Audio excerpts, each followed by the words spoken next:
Capítulo 2 do Evangelho, a vida futura. Fica à vontade, né? Um beijinho. Vou pegar uma água pra você.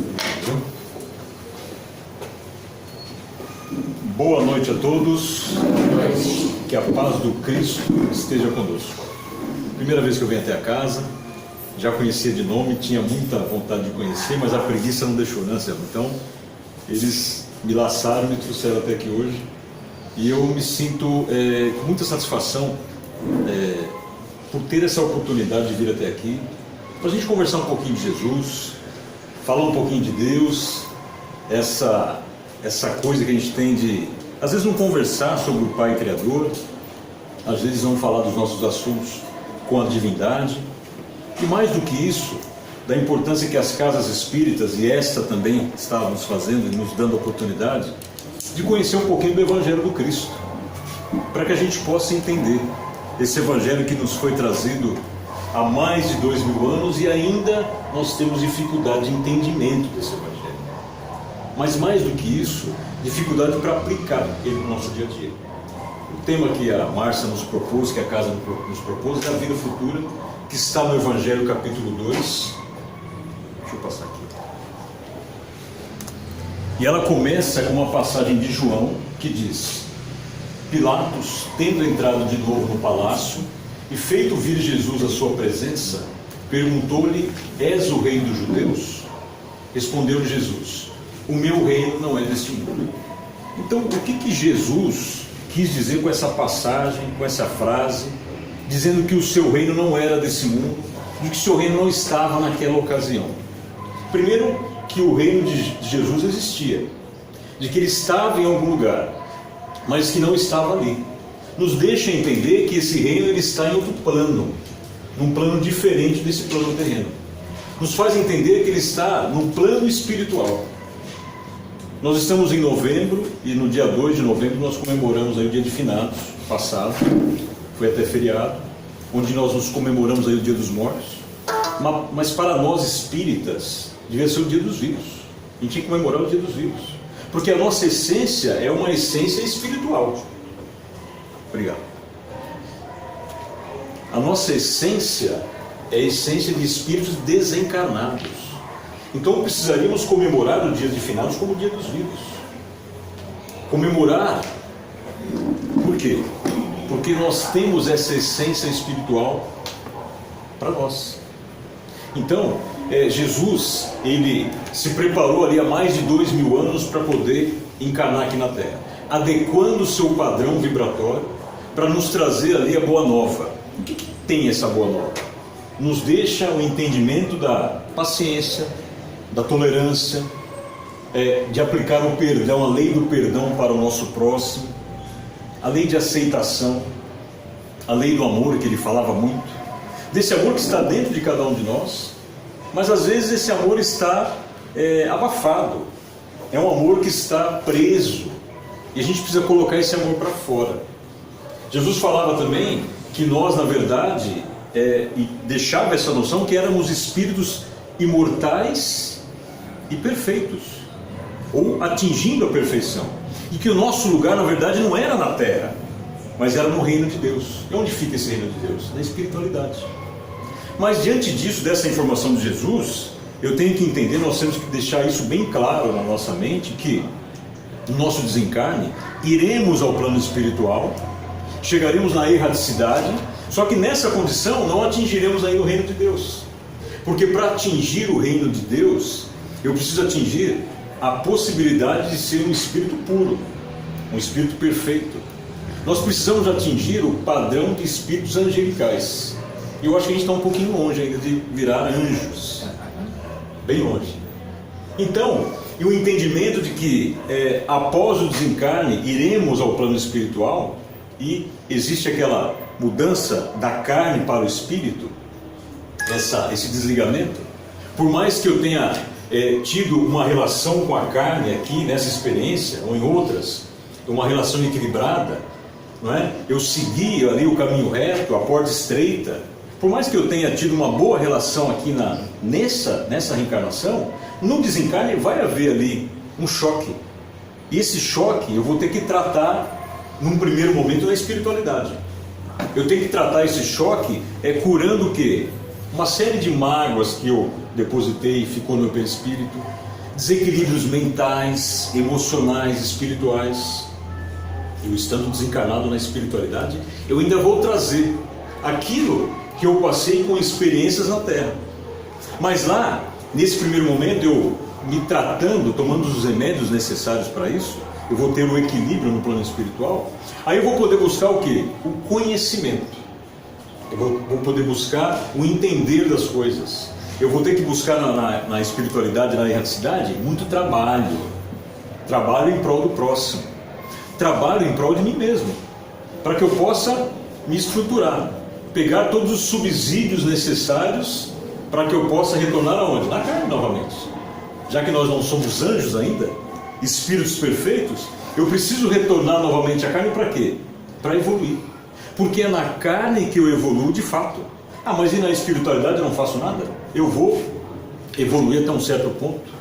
Mas é na carne que eu vou poder, através de tudo que eu conheci lá, das experiências, dos trabalhos, dos preparativos, aplicar aqui na carne. É na carne que eu vou ter a possibilidade de resgatar débitos anteriores, de resgatar caminhos errados que eu tomei. É na carne que eu vou ter a possibilidade de me refazer, né, com os meus inimigos, ou tentar pelo menos me refazer com os meus inimigos, tomar posse daquela amizade que eu tinha anteriormente. Então é na carne que eu vou ter as condições de evoluir de fato. Por isso a necessidade de aproveitar essa chance aqui agora.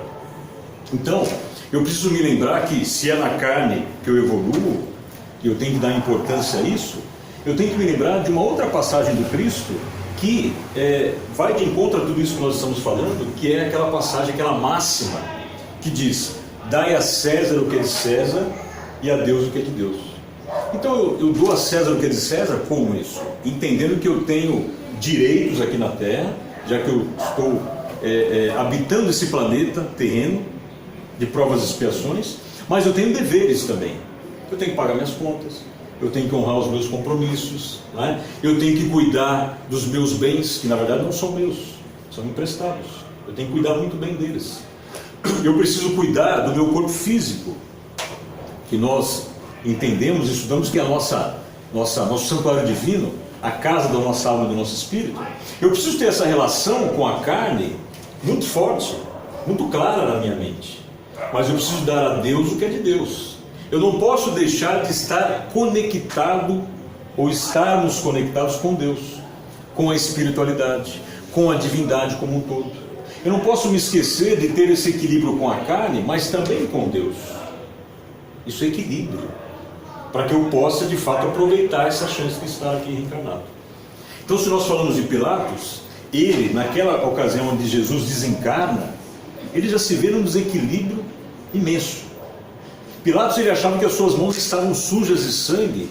Cada vez que ele lavava, quanto mais ele lavava, dezenas de vezes ao dia, ele achava que estava suja de sangue a mão dele. Mentalmente ele criava ali um sangue imaginário, porque ele não conseguia entender o que Jesus tinha falado. O que era esse reino de Deus? Aonde estava esse reino de Deus? Chegou ao ponto de subir até um monte, até um vulcão que estava ali adormecido, mas ele salta desse vulcão, né? Ele comete suicídio. Ele tira sua própria vida em desequilíbrio, não entendendo o que era esse reino de Jesus, o que era esse reino de Deus. E nós muitas vezes esquecemos que esse reino de Deus está dentro de nós. Nós esquecemos de fazer uma viagem interior, de fazer um processo de autoconhecimento não muito complicado, para entender que esse reino está dentro de cada um de nós. E nós podemos aí expandir a nossa consciência, entender que eu tenho força, que eu sou filho de Deus, que esse reino está dentro de mim. E aí quando vierem as diversidades, as dificuldades, eu vou poder tomar posse desse reino. Eu vou poder de fato melhorar e evoluir, buscando a minha perfeição relativa a esse planeta onde eu estou vivendo, a esse órgão. Joana de Andes nos deixa um alerta sobre o apego excessivo ao material. Então ela nos diz o seguinte: quanto mais eu busco o material, independente de eu ter um desejo realizado ou não, eu vou entrar num poço de frustrações muito grandes. Então, vamos raciocinar. Se eu tenho um desejo, eu não estou bem comigo mesmo e eu não consigo realizar esse desejo, eu vou entrar em frustração. Isso é fato. E se eu tenho desejos variados e eu consigo realizá-los, um simples desejo de trocar uma roupa, comprar uma roupa nova, talvez o maior ali, trocar de carro, trocar de casa, não é? Entrar naquela empresa que é o meu sonho, uma empresa multinacional que paga bem, que tem benefícios, eu vou conseguir realizar uma série de desejos, e ela fala isso aqui, mas se eu não estiver bem comigo mesmo, se eu continuar com esse vazio interior, né? Se eu não estiver apegado em alguma coisa concreta, se eu não estiver conectado com Deus, então esse desejo ele vai me dar uma satisfação momentânea, né? Talvez no momento vai me dar uma alegria, mas lá na frente, já que eu não estou bem, isso vai me causar um vazio muito grande. Isso vai me causar um campo e um poço de frustração muito grande. Eu realizando ou não realizando esse desejo. Então, ela fala da necessidade do desapego, da necessidade de não estarmos dando tanta importância à matéria, da necessidade de não darmos tanta importância às coisas materiais.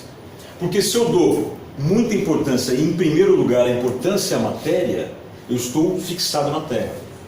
E se eu estou fixado na terra, eu estou me afastando cada vez mais do quê? Da espiritualidade, que é a minha vida verdadeira, como nós já falamos no início. Eu sou espírito, eu sou centelha divina. Então o que eu tenho que fazer então? Eu tenho que seguir a orientação da Joana de Ângeles e jogar tudo para o alto, né? Jogar o meu carro, queimar meu dinheiro, sair da minha casa, viver na rua. Não é isso que eu tenho que fazer. Eu tenho que agir com sabedoria. Eu tenho que viver, como nós já falamos, dar a César o que é de César, dar importância à matéria.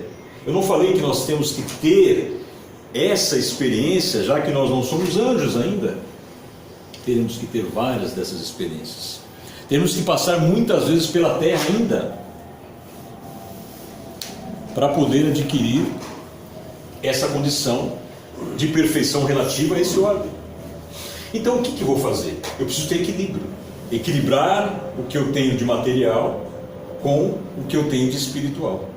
E aí me faz lembrar aquela historinha que eu sempre conto em algumas palestras que eu faço, da roda gigante. A nossa vida é uma roda gigante.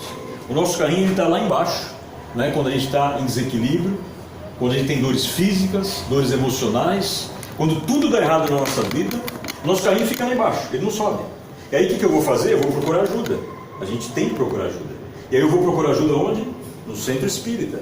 Eu chego no centro espírita, eu vou tomar o passe, eu vou ser orientado ali por alguém, pelo entrevistador, para fazer ali um tratamento, né? Eu começo a assistir as palestras públicas, eu começo a fazer o Evangelho do Lar, e eu começo uma coisa importantíssima, que a gente fala muito aqui na Casa Espírita, que é o que? A reforma. Eu começo a fazer minha reforma íntima.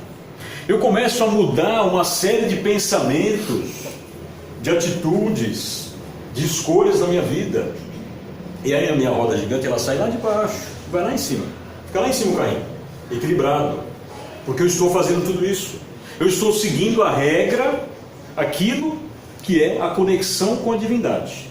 Só que a gente tem uma mania, nós seres humanos, de que quando eu estou bem equilibrado, quando eu estou bem, quando tudo acontece bem na minha vida, eu dou uma relaxada. E a gente relaxa. Então quando eu estou lá em cima, eu estou bem, eu já fiz ali 4 sessões de tratamento, de repente eu quis fazer 7, mas eu já fiz 4, eu melhorei, então eu vou parar de fazer o tratamento. Não vou mais no tratamento. Enche o saco, né? Esse tratamento, perde tempo. Na minha cabeça, eu já estou bem. Eu paro de frequentar a casa espírita frequentemente. Eu paro de tomar o passe. Eu largo o Evangelho do Lar. E o principal, eu paro de me reformar. Eu paro de fazer a reforma íntima. Porque eu relaxei. Aí o que acontece com o meu carrinho? Ele vai lá para baixo de novo. Até o momento que eu me toque, eu busque ajuda novamente e ele vai lá para cima. E fica o quê? Esses altos e baixos que a gente conhece muito bem na nossa vida. Um dia eu estou bem, um dia eu estou mal, um dia eu estou para cima, um dia eu estou para baixo. E quando que vai terminar isso? Até o dia que eu conseguir me equilibrar e deixar esse carrinho lá em cima. Não é? Ah, eu tenho que não sair da casa espírita? Eu tenho que fazer o Evangelho do Lar todo dia? Não. Eu tenho que ter equilíbrio. Eu tenho que ter bom senso.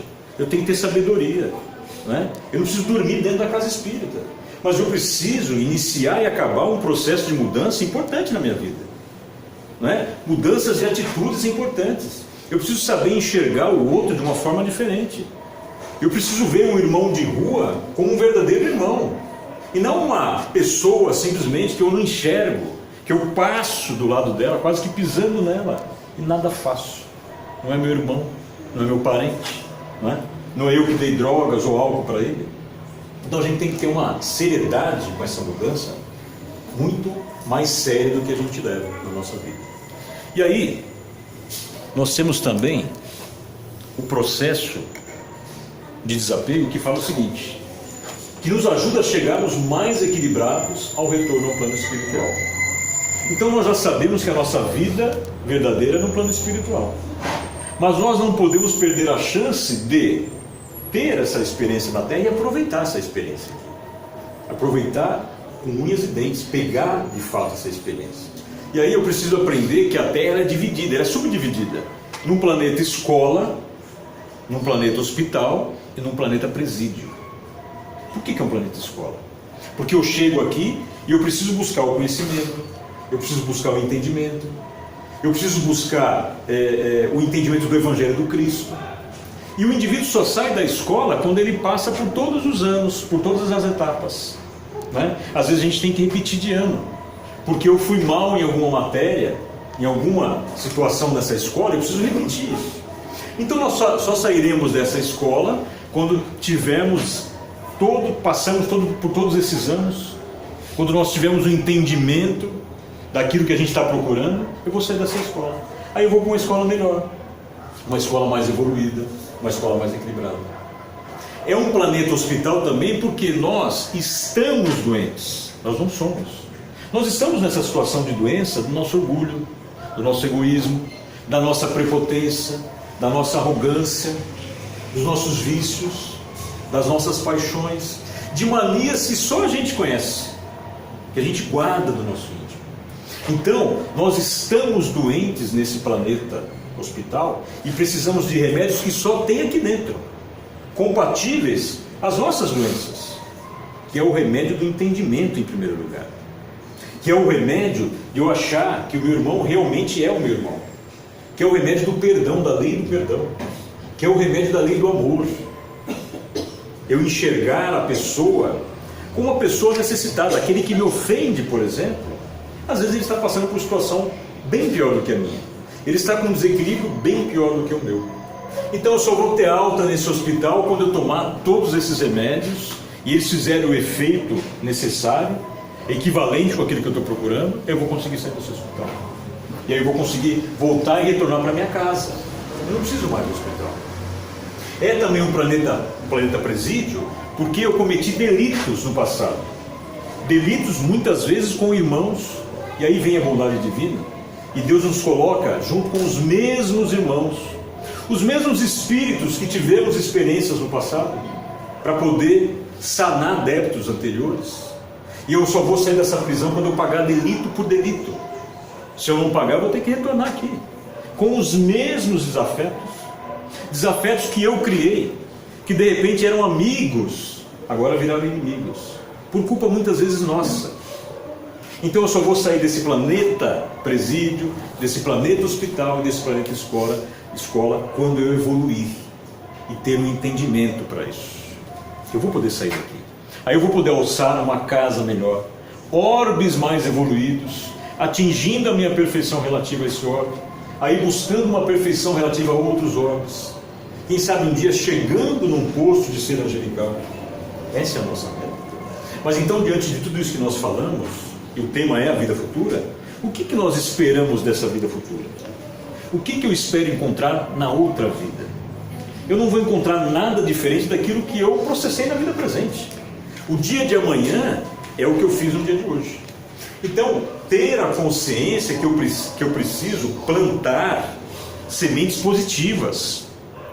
Lembrar que a semeadura, ela é livre, mas a colheita é obrigatória. Eu tenho que plantar coisas boas, para mim colher amanhã coisas boas. Plantas saudáveis, plantas harmoniosas. Eu preciso plantar um ser diferente do que eu sou. Para isso, como nós falamos no início da fala hoje aqui, foi de entender o Evangelho, da oportunidade que as casas espíritas nos dão para vir falar um pouquinho de Jesus. Entender esse evangelho é estudá-lo. E dentro do evangelho tem um capítulo que fala do homem de bem, que muitos de nós conhecem bem esse capítulo. Algumas folhas que falam de aptidões, de qualidades, de diretrizes do verdadeiro homem de bem. Daquele homem que um dia nós queremos ser, né? A gente não vai conseguir ser um homem de bem da noite para o dia, mas a gente pode processar isso aos poucos e entender de uma vez por todas que esse processo é lento, mas ele não pode parar. A gente tem que dar continuidade a esse processo. E para a gente concluir, entender mais do que nunca que conhecimento não é sabedoria. O que adianta eu ter o conhecimento, eu comer livros e de repente ser uma pessoa para baixo, uma pessoa fechada, uma pessoa que não dá um bom dia para ninguém, que não sabe falar um obrigado, que não estende a mão para o próximo. Então eu prefiro não ter conhecimento. Isso é uma pessoa para cima, uma pessoa alegre, uma pessoa de bem com a vida, que sabe agradecer a pessoa, que sabe dar um bom dia, que pode parecer uma coisa boba, mas eu conheço pessoas que não dão bom dia, que já começam o dia fechados. Eu defendo que o conhecimento ele é essencial para nós sairmos dessa condição. Temos que buscá-lo. Não, temos que buscá-lo sim, mas temos que transformar esse conhecimento na prática. Eu preciso praticar aquilo que eu estou lendo. É o Evangelho de Jesus, é o estudo da codificação, é o estudo de outros livros espíritas, é o estudo de livros fora da codificação. O próprio Kardec falava isso. Procurem conhecimento fora também da codificação. Nós temos que ter a consciência de que esse conhecimento ele é necessário, ele é essencial, mas eu preciso praticar ele. E quem sabe um dia transformar esse conhecimento no futuro em sabedoria, sendo pessoas mais sábias, mais coerentes e mais equilibradas, para a gente poder evoluir de fato. É isso que eu tinha que dizer para vocês hoje, nesse espaço de 20 minutinhos. Não sei se eu passei, e agradeço a oportunidade que vocês me deram para que a gente pudesse discutir um pouquinho esse evangelho maravilhoso. Tá bom? Muito obrigado. Quer que eu faça a prece? Eu faço.